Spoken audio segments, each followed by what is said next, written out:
Excuse me. Is this working? Good morning. My name is Jeff VanDixhorn. I live at 2135 Kenton Lane, Green Oaks, Illinois, so it's part of the Libertyville Township. And I'm here today on behalf of College Park Athletic Club.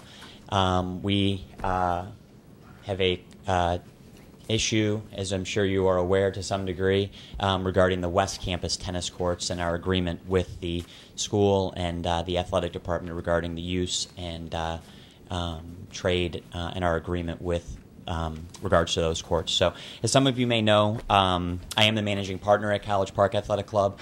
My father and I own the club together. For those of you who don't know, I grew up in this area. I played tennis in this area my whole life.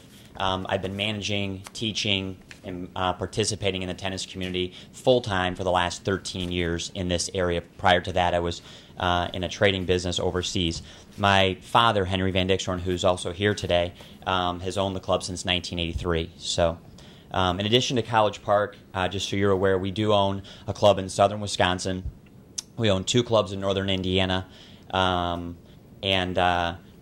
At the same time, right now, I serve on what's called the Chicagoland Indoor Tennis Association and have for many years, and currently serve as the president of that board. So as a result of all of this, I'm very aware of how clubs participate with high schools on indoor, outdoor court time and other municipalities, and what our normal and fair arrangements tend to be in communities, not really just in the Chicago area, but in the Midwest in general. I actually look forward to the board, and hopefully you will have the opportunity to research this matter in more detail. I have done the research as this has all come about, and I feel very confident that when you start to look at what other communities are doing, what is the norm, communities in this vicinity and outside of this vicinity, including, Mr. Wild is here today and Mr. Bruck is here today. When you look at all of this, I think that you will, I'm very confident, I think that you'll see that the Lake Forest agreement with College Park is better than most, and I would venture to say if not all, of the such groups. Many people in the tennis community know. Those of you who are not in the tennis community may not know, but College Park has been involved, and I personally have been involved in the tennis community in this area for many, many years. We currently have hundreds of participants in our indoor and outdoor programs from the Lake Forest, Lake Bluff communities. We've worked very hard, and it's a lot of work. You have to be passionate about the game to develop a relationship with the community. We've worked with the high school.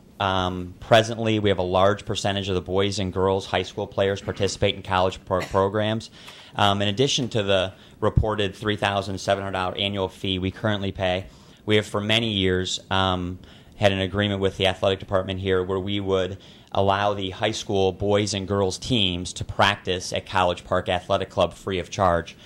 This year alone, the high school teams used over 100 hours of prime time court time. When I say prime time, I mean we gave them time 5 to 7, 6 to 8, 7 to 9, which is not the norm as you look into this when schools are trading times, with an indoor facility. So that was both at College Park, and then we also leased the tennis courts at the Lincolnshire Marriott Resort. So it was a combination of both, so that we could accommodate them during, hours that are more convenient for the players and for the parents. Over the years, we've also done things like we pay to replace the tennis nets when a net is bad. We would get a call from the athletic department, and we would go over at our expense, repair or replace nets as needed. We've done things like take up and put down the windscreens with our staff, and we also host a large number of Lake Forest residents' rain dates in the summer. 1 minute. Okay, I'll quickly run through here. We've worked closely with the athletic department over the years also. There's a lot of groups that use the facility out here, and so we've allowed them, they have the ability to allow these groups, so we work around them. You'll see there are high school programs out there. There's rec programs out there on a weekly basis. There's USTA tournaments. We're also sensitive to the needs of the community.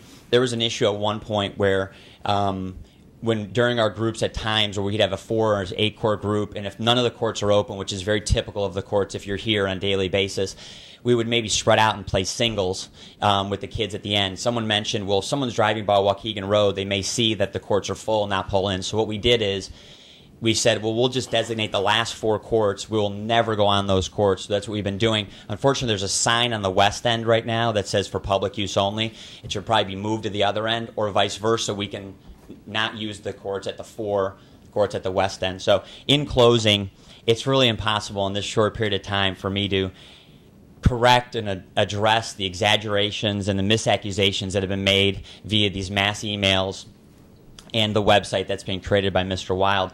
We really just ask that the board look at this information thoroughly, and then we ask that it's presented back to the community, because one of the big issues for us is we've worked for years to develop a reputation in this community, and this damages a reputation that we've really strived for and have become a part of this community in a big way. So I'd also just say that if there's anyone in the community that would like to speak to me or the board, I'd be happy to do that too. So thank you.